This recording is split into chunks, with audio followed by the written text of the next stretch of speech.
You may be surprised to hear this, but I'm totally in the box at this point. Now, I'm an analog guy. I grew up in the analog world. I know what love it can bring to the table.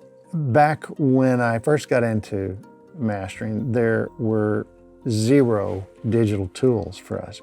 The digital world started to realize that they had an opportunity to help us out, make some money on their side of it, and start providing us with digital tools that we could use to accomplish the same thing. Well, they really didn't have it figured out for the longest time.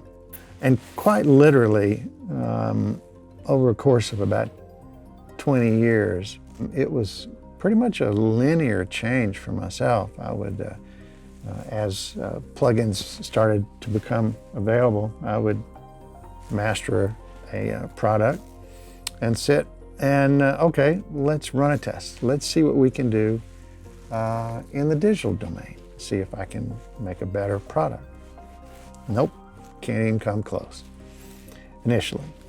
And then we'd get another plug-in from another manufacturer and we listen to it and run the same test and sit back and say, well, that's reasonable.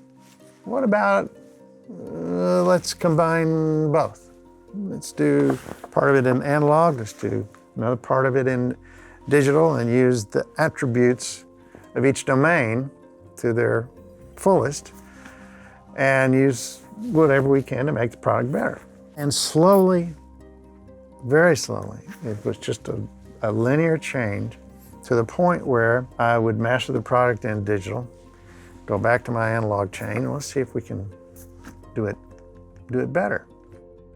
And it got to the point where I was much happier with what I was doing in the digital domain as opposed to what I was having or was able to do in the analog domain. Now, of course, you had to convert this digital signal to analog in order to get to the analog domain.